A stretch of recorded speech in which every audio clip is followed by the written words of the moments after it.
vous l'aurez compris, c'est Frédéric qui va ouvrir le bal sur un sujet de géopolitique qui a laissé beaucoup d'étudiants circonspects, ce qu'on disait tout à l'heure.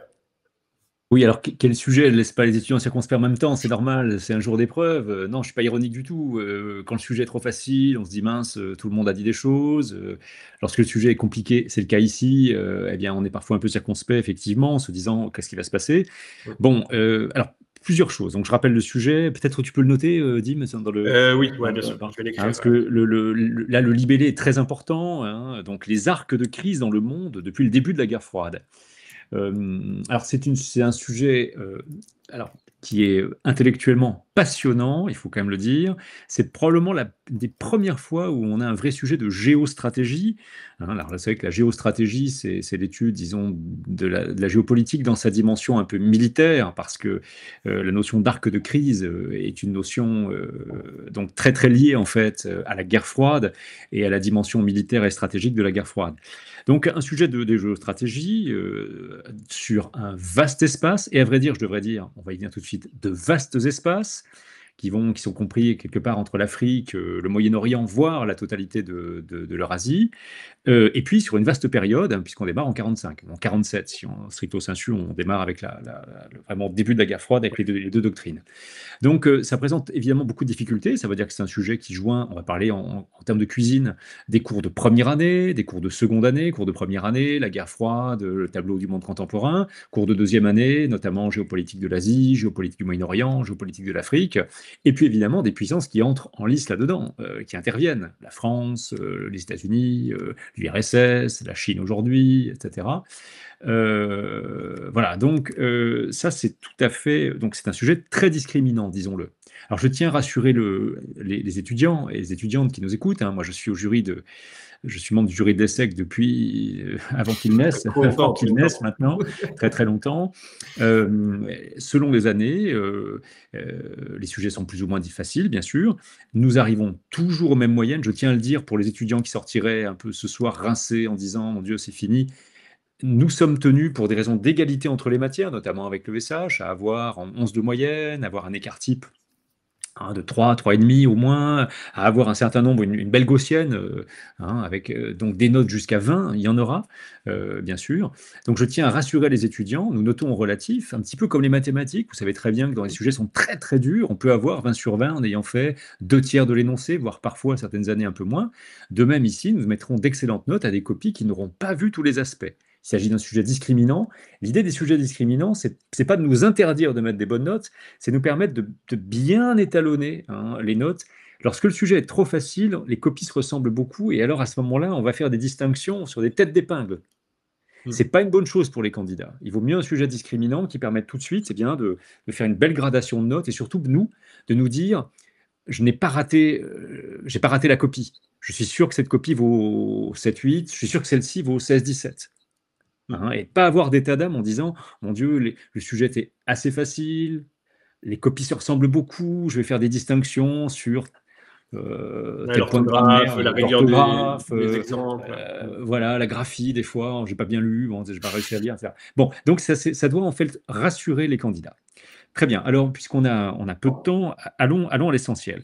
Alors, c'est un sujet notionnel. La notion d'arc de crise, hein, c'est une notion qui est née en fait au mi-temps de la guerre froide, dans la deuxième moitié des années 70, hein, autour de Bernard Lewis, qui était un théoricien anglais, mais devenu américain, et qui bien avait théorisé cette notion pour désigner un espace, au fond, qui était à peu près celui du Moyen-Orient, qui allait, disons, qui était l'espace musulman, à la fois turcophone, arabophone et iranien, Mhm. et qui désignait, alors qui était une notion stratégique, c'est-à-dire c'était une notion utilisée par les États-Unis pour essayer de fragiliser cet espace, afin de fragiliser notamment les positions soviétiques. En Syrie à l'époque, en Iran, donc c'était un vrai concept militaire, hein, non pas un concept descriptif, mais un concept qui poussait à l'action. Dans cet arc stratégique, nous les Américains, on va pousser nos pions.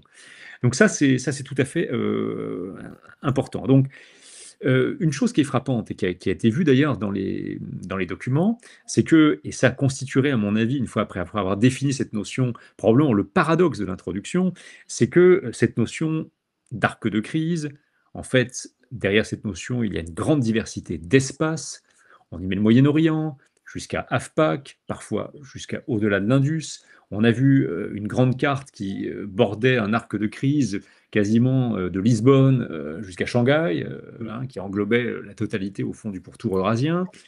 La notion a désigné également un arc pour l'armée française, par exemple, allant grosso modo, dans les années 2000, lors de la lutte contre le terrorisme international, eh bien, un arc qui allait quasiment de la Mauritanie, alors pour les élèves, de la Mauritanie jusqu'à l'Afghanistan, Pakistan. Donc, c'est une notion très variable. Et de fait, ça c'est à mon avis, c'est un grand paradoxe, diversité d'espace, diversité de période, et diversité, cette notion recouvre diversité d'espace, de période et de configuration géopolitique.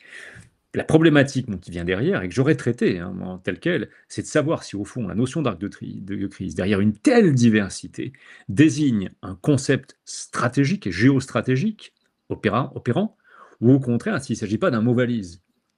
Parce qu'après tout, sur Terre, la Terre est une sphère. À partir du moment où des zones sont en tension, ça désigne un arc, bien sûr.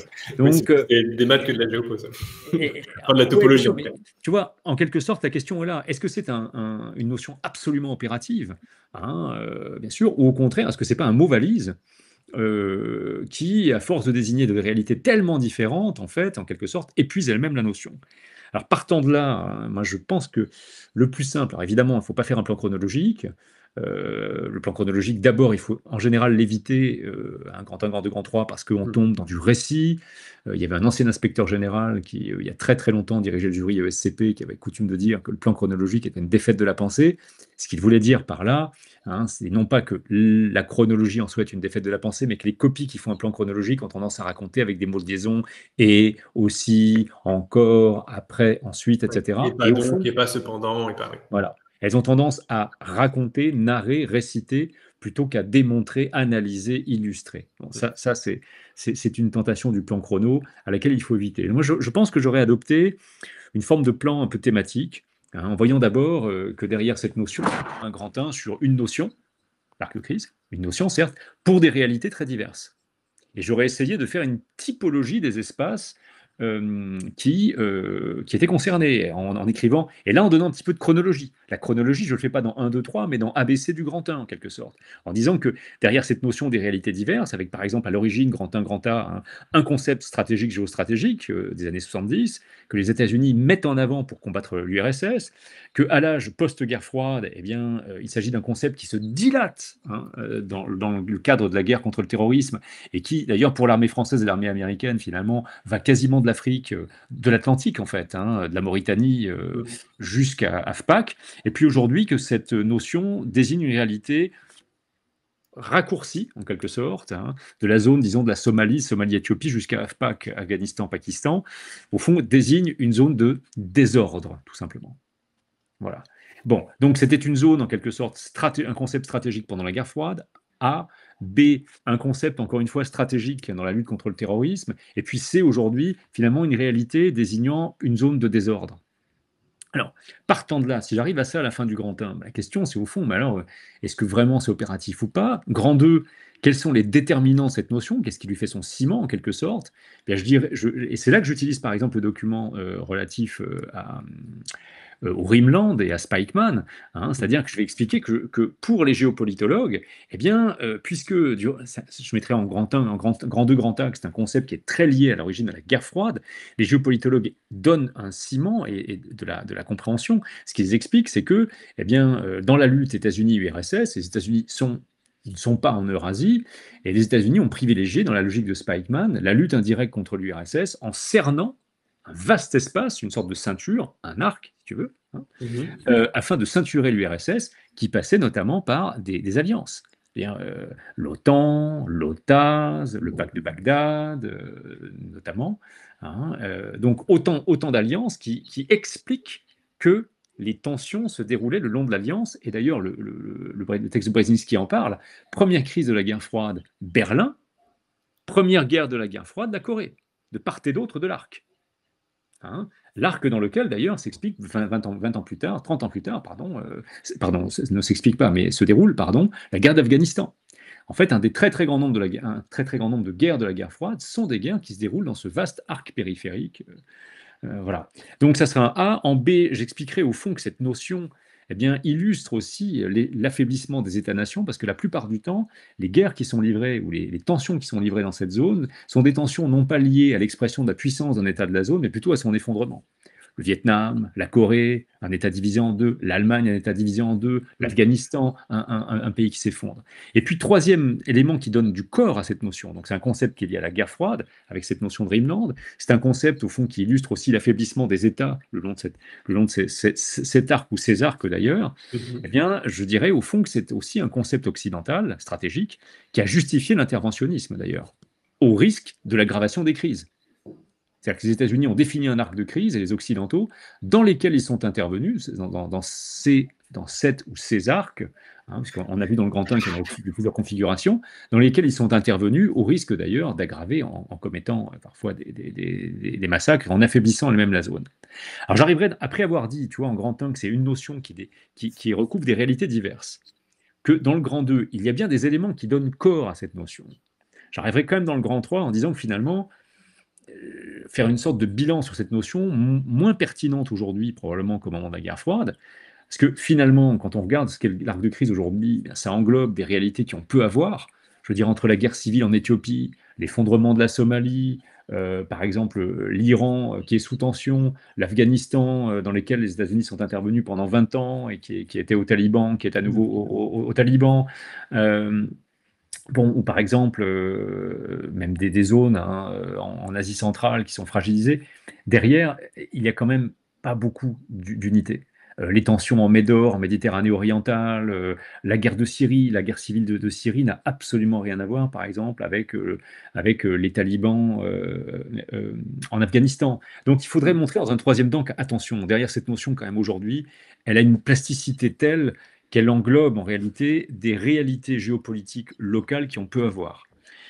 Se demander également si cette notion est encore adéquate aujourd'hui pour désigner des zones de crise qui ne sont pas souvent des arcs. Je veux dire, Russie-Ukraine, zone de crise, c'est pas un arc. Mhm. Chine-Taïwan, zone de crise, c'est pas un arc. Et pourquoi? Parce que la grande rivalité aujourd'hui n'est plus la réalité entre un pays continent comme les États-Unis et un pays continent au cœur de l'Eurasie comme l'URSS, mais c'est la rivalité entre les États-Unis et la Chine. Et elle s'exprime notamment à travers le Pacifique. Et donc il y a beaucoup moins, aujourd'hui, la notion d'arc de crise a moins de pertinence Mhm. à l'âge de l'affrontement Chine-États-Unis. Et puis enfin, je me demanderais pour finir, ce serait une forme d'ouverture, mais c'est ce que je propose, on peut faire d'autres choses bien sûr, si au fond cette notion aujourd'hui ne justifie pas, notamment en Occident, l'abandon de ces régions en grande difficulté. C'est l'arc de crise. C'est l'arc de crise. Donc l'Afghanistan est aux mains des talibans, bah, c'est l'arc de crise. Le Pakistan est malade, bah, c'est l'arc de crise. La Syrie va mal, très bien, bah, on gérera, c'est l'arc de crise. L'Éthiopie va pas bien, la Somalie. Tu vois une forme de résignation. Et en revanche, quand le Yémen menace l'entrée de la mer Rouge, là il y a des bombardements. Au fond, cette notion désigne peut-être le renoncement des grandes puissances à chercher à ordonner cette zone ou en tout cas à la pacifier. Oui, moi c'est quelque chose qui me sautait aux yeux. C'est que, en fait, il y a eu avant le 21e siècle, il y a eu deux périodes. Il y a eu 47-91, la guerre froide, 91-2000, 2001, on va dire, l'hyperpuissance américaine.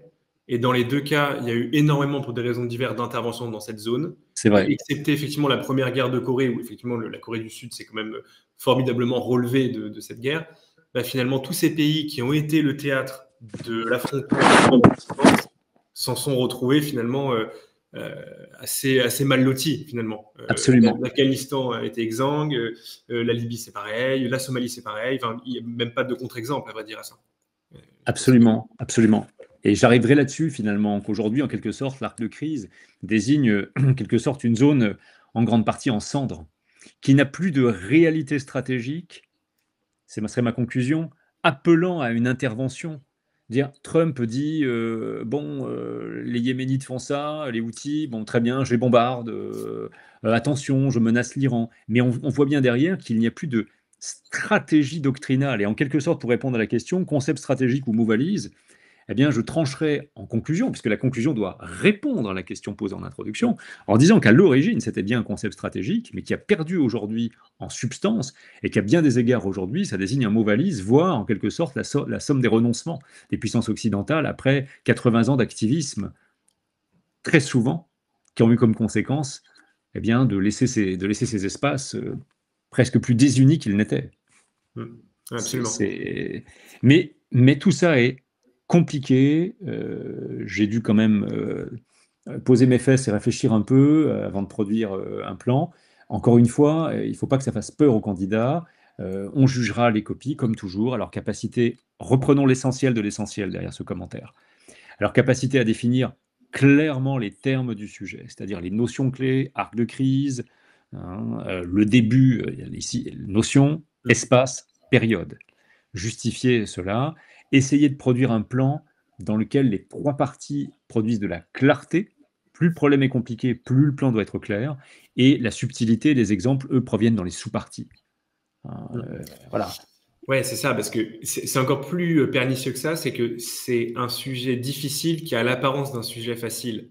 Tu te dis, il n'y a pas de mots compliqués, bon, arc, soit, mais bon, crise, je sais ce que c'est, depuis la guerre froide, enfin depuis le début de la guerre froide, bon, c'est une borne on ne peut plus classique. Et donc, beaucoup de candidats ont pu peut-être se dire, ah, ok, c'est un sujet un peu bateau, qui manque un peu de relief. Bon, en fait, à problématiser, c'est extrêmement difficile. Et je pense Oui, que ceux oui, qui ont réussi à le faire vont vraiment se distinguer et on va leur pardonner volontiers peut-être quelques erreurs, imprécisions, c'est etc. évident. C'est Et évident. derrière, il y a tous les autres et il va bien falloir les classer entre 5 et 15, ceux-là, quoi. Bien C'est ça sûr. qui va être difficile.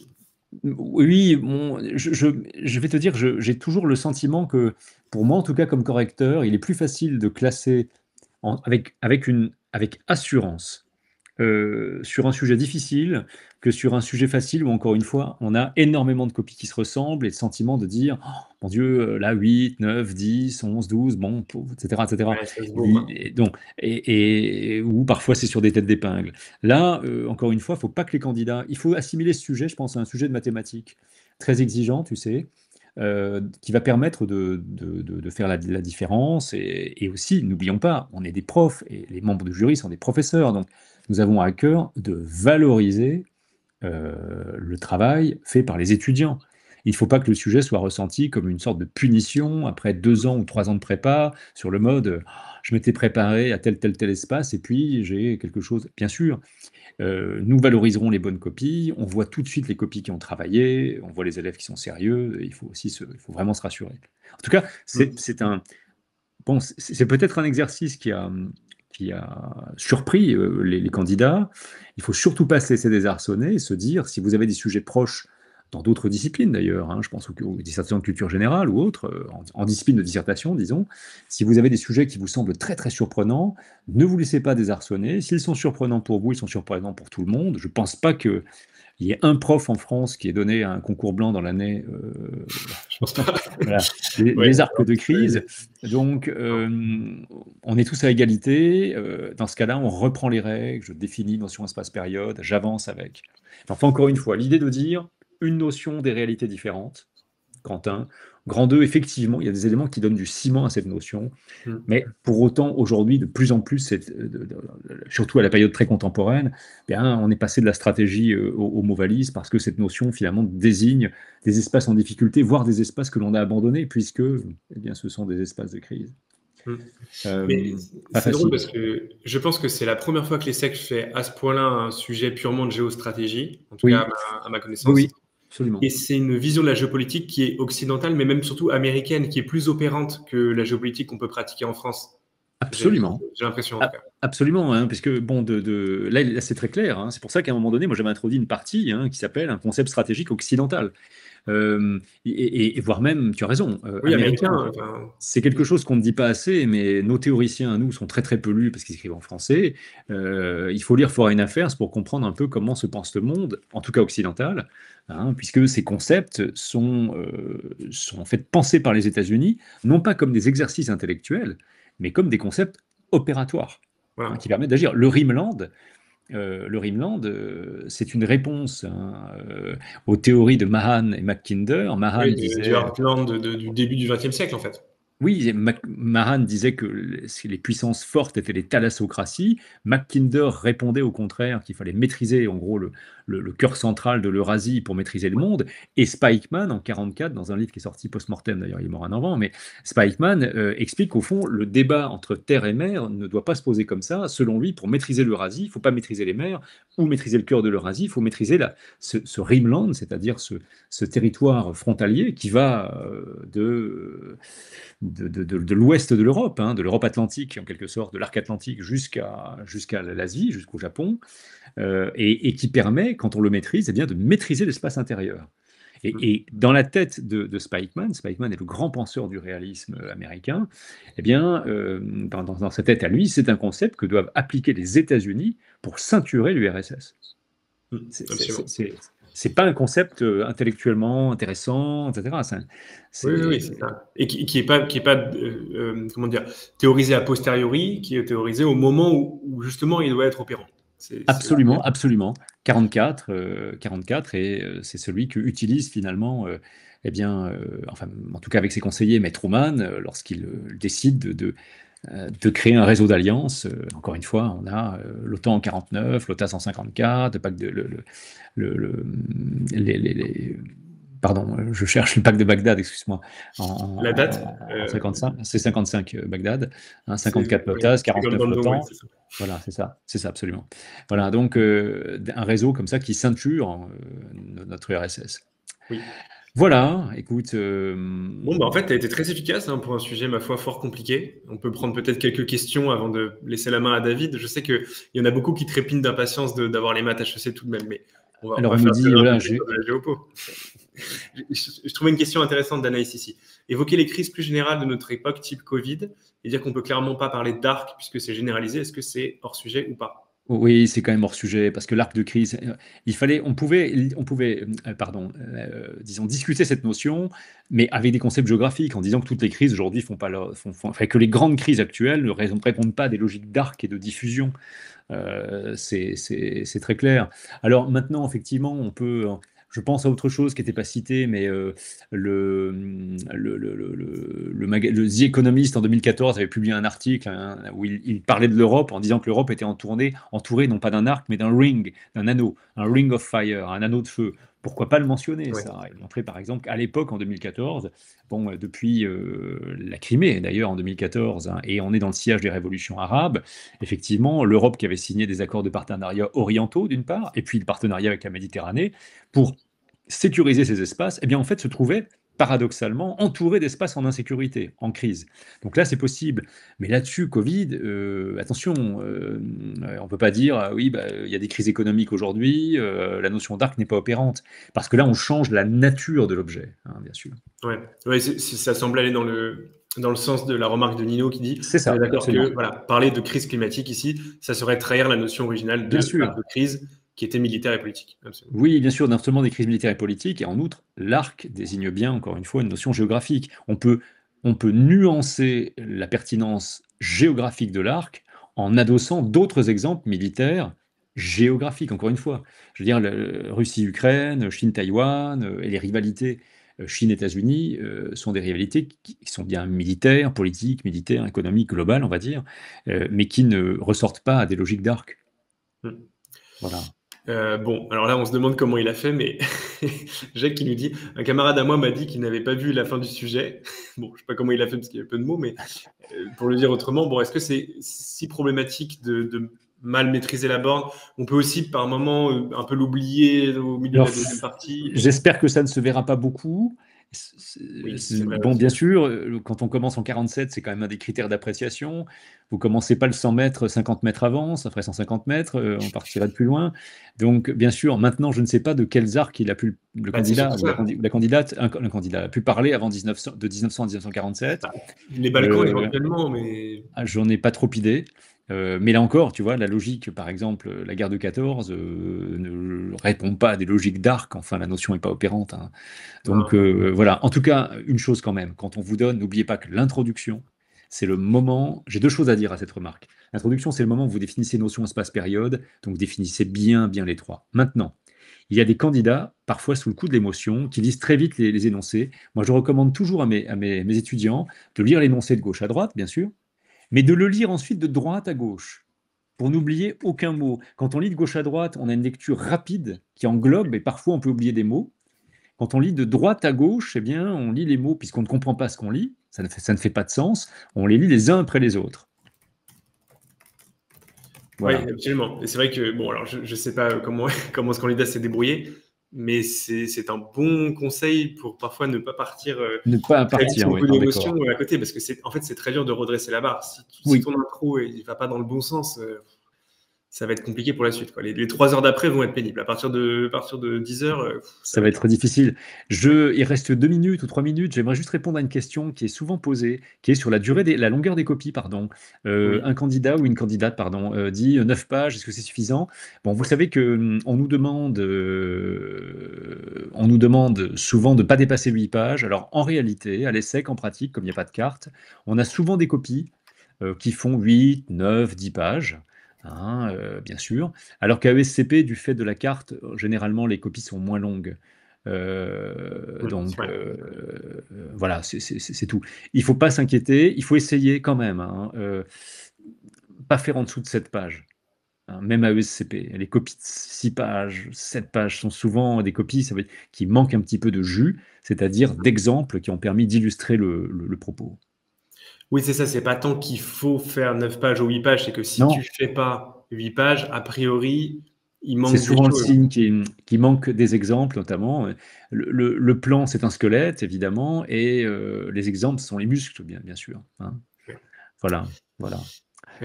Ok, et ben, je pense que c'est à peu près bon. On va attendre David pour le SH. Est-ce que tu as un petit conseil? Bah, justement, on en parlait de cette fameuse carte qui fait un peu de sang d'encre à beaucoup de candidats. Qu'est-ce que tu peux dire sur cette carte ESCP?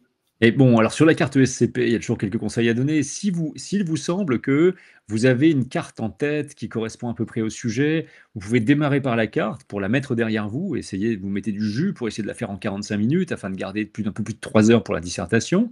Puis pendant que vous faites la carte, vous réfléchissez.